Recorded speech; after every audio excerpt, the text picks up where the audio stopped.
Good morning, good morning, good morning. Welcome to Williette Speaks, a 30-minute radio program brought to you by Williette Safe House on ELWA Radio every Monday from 11:30 to 12 noon. So I'm very excited to be here this morning as I have along with me here one of my presenters, and she's new on the show. Yes, I'm Salome Kid. Salome, you are highly welcome on Williette Speaks. So again, if this is the first time joining us, this is Williette Speaks, brought to you by Williette Safe House, an NGO that is committed to serving the Liberian disabled community and also providing sustainable development opportunity for everyone. So we also have another presenter who is just joining us. Morning. Yeah, good morning, Sis Rita. How you doing? I'm good. How are you? Fine. Yeah, welcome. Thank you. Okay. So today we'll be doing an overview of June 2019 Williette Speaks presentation, which is we have to talk a bit about every topics we discussed during the month of June 2019. So the umbrella topic here is Williette Speaks month of June 2019 overview. But before going through, I would like to leave you an inspirational quote, which says, "We do not need magic to change the world. We carry all the powers we need inside ourselves already. We have the power to imagine better." This one came from J.K. Rowling. So I think this is a very strong one. Salome, Yeah. so you can just go ahead and tell the listening audience a bit about yourself. Because this is the first time coming Williette Speaks. I'm Salome Kid. I graduated from the Media Aid Foundation School, and I just joined with the Safe House, which is the radio team, and I enjoy being with them. Okay, once again, I say you're highly welcome. Thank you. So a bit by bit, we want to start with the first topic, which was presented on June 3rd, 2019. And this one says community alternatives for persons with disabilities. Again, it is community alternatives for persons with disabilities. We discussed this topic on June 3rd, 2019. And we'll go directly into the topic. So, Rita Chicago, again, the topic is community alternative for persons with disabilities. Okay. The first topic, which was presented on June 3rd. Okay. Yeah. So one thing about community alternative for persons with disability, this is one of the main tools people need to work on in order to provide inclusive environment and inclusive disability hiring of persons with disability all across the world. Mm-hmm. Yeah. So everyone need to work hands in hands to provide alternative services for persons with disability for even they and their families. Mm-hmm. Yeah. So that's just it about community-based alternative for persons with disability. I think people don't necessarily know what it means when we talk about community-based. What is community-based? Let's break that down first. What does that mean? Community-based. What is that? Oh yeah, community-based is just about services from the community that you can provide for persons with disability. Even if you can provide people with disability, they need to provide certain services for themselves in order to succeed in life. So the key word, community. And I think a lot of times we lack that. We don't realize it's not just a one-man show. One person cannot solve the issues within the disabled community. It's not a one-man thing. Yeah. We all know communities. We've been a part of different communities, and we see certain people in the community helping. But then what if I'm helping, but you're not helping? So then it becomes trouble right there. it's a huge problem. Yeah. And then collectively we'll say nothing's being done. Right? We'll complain and say nothing's being done. Yeah. But I'm the only person helping, nobody else helping. Even if you are helping, sometimes people who you are helping, they are not involving themselves into it. Exactly. So let's talk about that. Because a lot of times with the disabled community, I won't say a lot of times because I don't think that's fair. But sometimes we see that the disabled community, even though they need help, some of them are not involved within the helping. When you say disabled, right? You're not talking about one disability. Yeah. If I'm blind, I can help somebody that's deaf. I can help somebody that's an amputee. Yeah. So it's not just about me and what I'm experiencing. It's also about the community at large, right? Yeah. But sometimes too, a thing about it is that they afraid of people's perception concerning them. Mostly people just feel that people with disability are not capable of doing certain things. So based on that, people just sit back and say, "Oh, so now I have such a disability, I don't have to involve myself." So you So think if- because of what people are saying about disabled individuals, it stops them from doing That's something? one of the major obstacles for now. It Okay. stop most people from doing things. So what we need to tell them out there is just to engage themselves in the activities. They just need to join other people, at least to work together and achieve a common goal. So let me ask the two of you. Have you all seen a disabled individual doing a job in Liberia that was strange to your eyes? Ah, Oh, yeah. yeah, Have any of you? yeah, Okay, so let's hear it. yeah, I've seen such thing before, like for Marvel School of the Deaf. Uh-huh. From my belief, I came up with, I thought that people who have hearing impairment, Okay. they do not have the ability to control a school, that is to become administrator. So Okay. once I saw someone in that case doing such a thing, it was like shocking. And as I continue to work and know such a people, I begin to know that it's just common thing that can happen. Yeah. Yeah. Okay. So before you were exposed to the deaf community, you did not know that they could run a school. No, I never had such idea actually. Okay. But it was just amazing to see someone who is deaf control a school, and also everything is going smooth as compared to Yeah. people who doesn't have any disability controlling a school also. Mhm. So it was just amazing actually. So isn't that what we talk about, deaf and dumb, when we say do not use Oh that no, word? no. Because you don't have to be deaf to be dumb, right? It's bad. Yeah. The reality of the situation is that there are a lot of educated disabled individuals, Yeah. right? And they're limited. They don't get an opportunity to really showcase all of their skills, right? And like you're saying, when it comes to the community, if the community is not creating environments or creating resources or helping them feel welcome, because they're a part of the community Yeah, too. everyone part of the community. Yeah. And a lot of times I know we all have seen disabled people excluded from the community. Maybe you don't want them to be a part of the activities going on in the community, and they just keep them out. So that's It's a problem actually. it's a challenging thing. Yeah. So again, the next topic which we'll cut into this 1 month, which was June. It was presented on June 10th Okay. and 17th. So we discussed safety and security for disabled person, episode 1 and episode 2. So Okay. both topics we're gonna blend them into one and then discuss about a bit.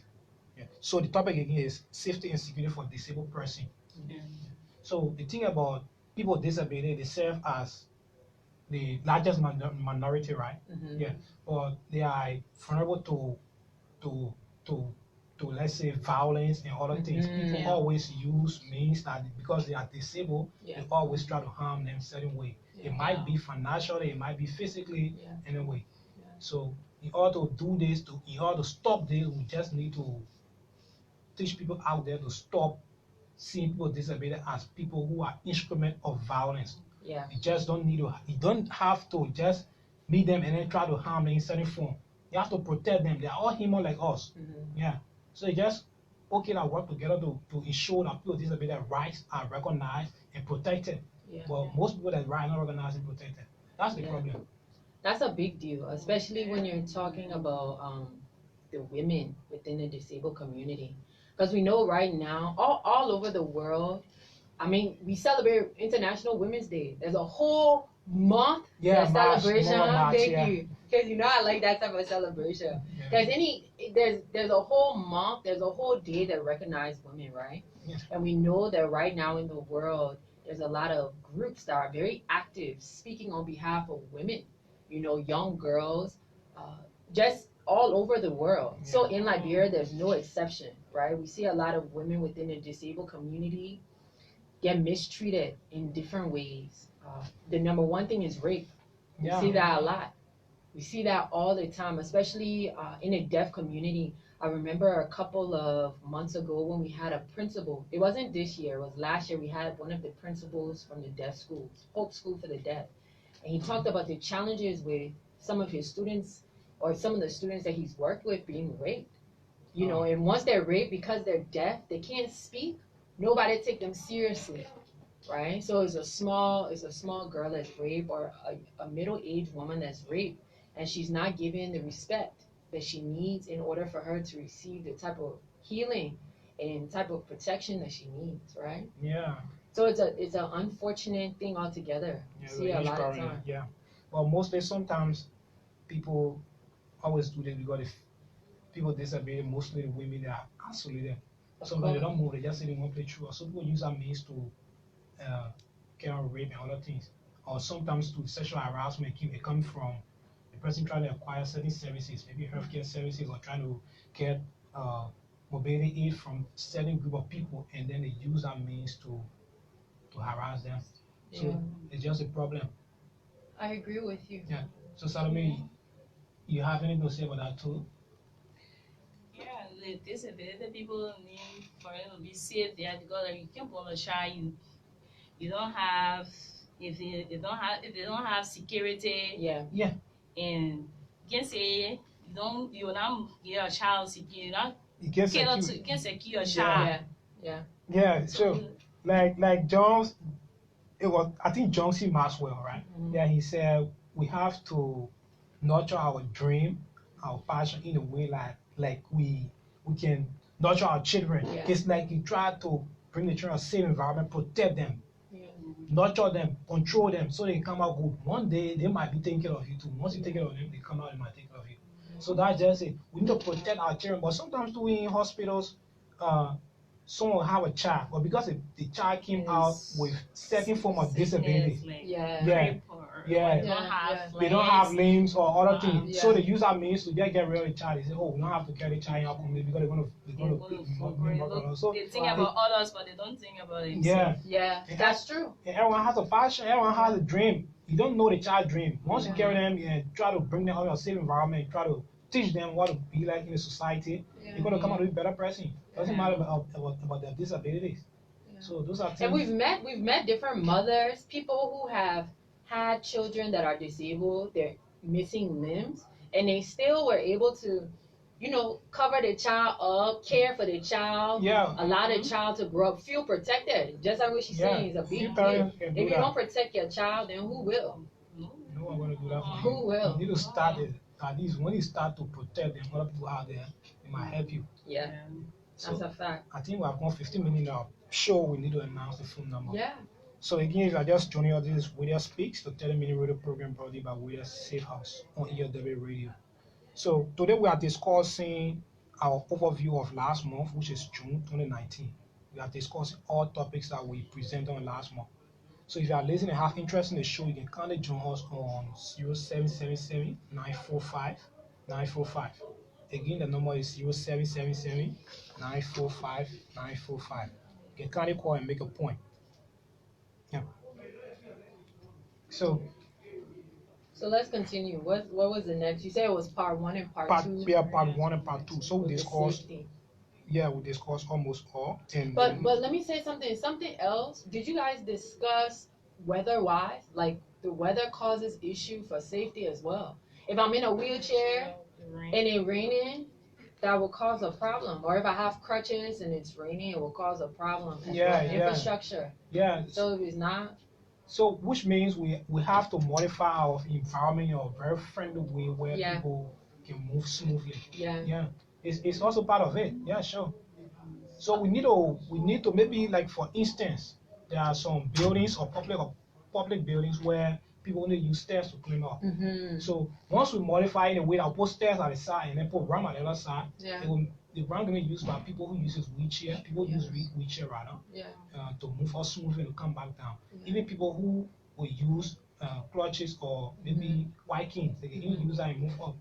And we've talked about that before. We've talked about the importance of your infrastructure, because if you're the principal of a school or if you own a store, you have a right to say, okay, I want to cater to the general public. Yeah, public means everybody, right? Mm-hmm. Yeah. So if I own a school, I know that I will have different type of human beings walking in and out of the school. I need to have a ramp. Yeah. I need to have a place for that individual if they are if they have crutches or wheelchair, for them to get in the building and out the building. And if you don't have that, then you're not considering the general public. Yeah, it means just cater to a certain group of people. It's really environmental friendly for everyone. Yeah. So we need to work to at least modify our technology, our environment, Of and course. other places Yeah. the way that everyone can move smoothly. But we hardly see that in Liberia, like for the escalators. We can see that in federal buildings. Yeah, You have I to. think they're supposed to have it in the airport, the new airport that they're building. All right, I think we have a call. Good morning. Yeah, good morning. Your name and where you calling from?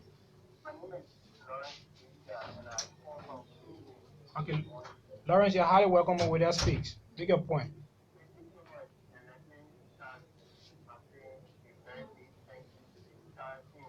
Thank you too.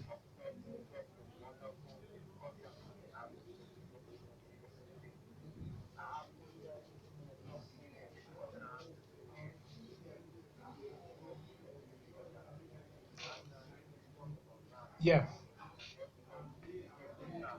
All right.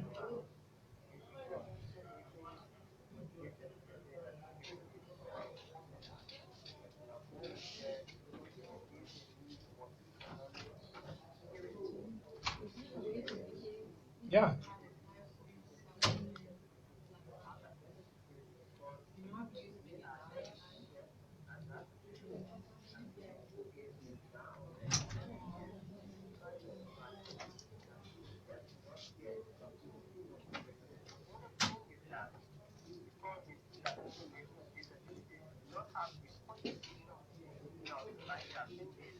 Yeah, it's wrong.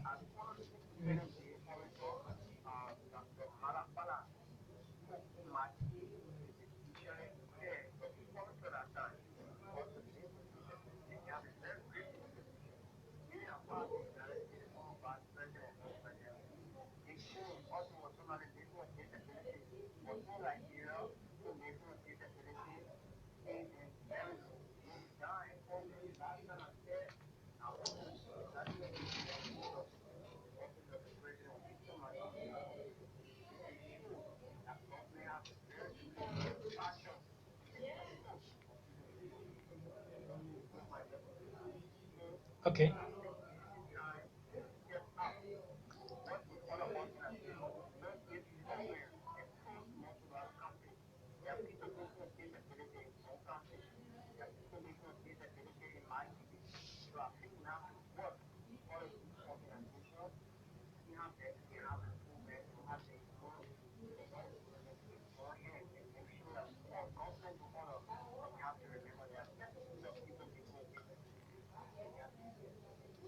All right. Thank you, Lauren, for the recommendation. Thank you. Yeah. So we talk about economic security of persons with disability. Mm-hmm. And I've seen a lot of people who are disabled, and it's very difficult for them to be economically secure. Yeah. Yeah. Mostly, some of them go to school, they reject them because of disability. Some of them go some areas to get job, they reject them because of disability. Yeah. So it just bringing about poverty also. So once we are living poverty, we continue to make people with disability to feel like they are not part of the society. I don't think we live from one stage to another. Yeah. So we just need to make sure that people with disability have a secure access to economic life. Yeah. Yeah, it's definitely better for everyone. And that's a big deal. I mean, that's the reason why we have our organization. You know, we believe in creating opportunities for sustainable development. Yeah. So when you talk about sustainable development, that means that you're providing a human being with the opportunities to expand themselves. So one day they can be able to maintain themselves, live, you know, take care of their family, do the things that they need to do.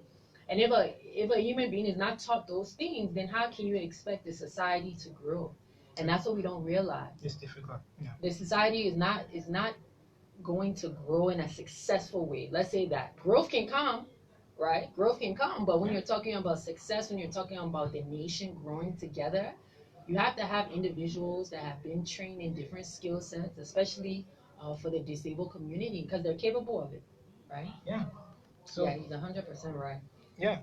So it's just showing almost like linking to the first topic by providing community-based opportunity for persons with disability. You have to provide a certain program where people can get certain skill set Yeah. to make living on their own. So who can provide? Let me ask you all: who can provide these types of programs? Firstly, I think we have something called like self-advocacy group. Mm-hmm. People with disability themselves will come together and provide particular services for themselves. They can create a program where everyone can just go and learn certain skill set. It can be better. And maybe another person that can do it, everyone out there, me or you, anyone can do it. Yeah. Yeah.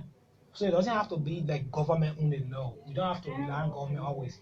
We have to try to create opportunity for ourselves. We have it around us. Yeah. We just need to open ourselves to it and try to embrace it. Yeah. Yeah. I agree with you. Yeah, it's just like I always say like poverty and disability work in a cycle. They're always working together. Once we can try to break this cycle, every time our nation will just be like poor nation every time. Yeah. So once we stop people from acquiring certain services they need to perform their normal life, we stop them from getting it. I don't think everyone will go together. We need to work together. Yeah. Because some might have certain passion within them. They try to suppress it, making the person to hide their own passion. Yeah. Making them hide the talent. How will they show it out there? Yeah. It's difficult. And that's the thing. It's a difficult thing, especially when people are trying to keep it within, you know. Yeah, so let's just join the last topic, which is recognizing interacting with disabled persons. This one we discussed it last week, Monday. But let's take the call first. Okay. Good morning. Good morning. Good morning. Your name and where you calling from?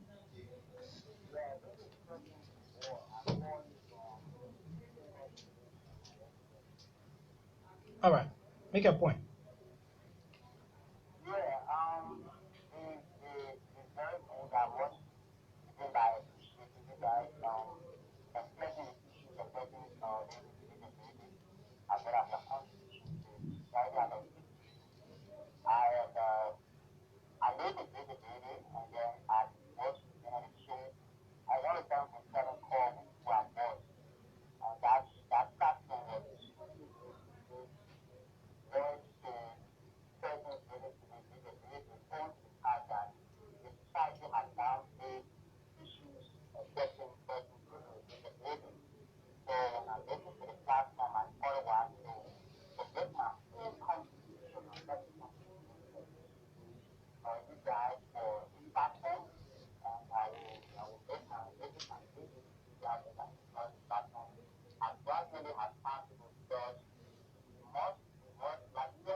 All right, all right. Thank you.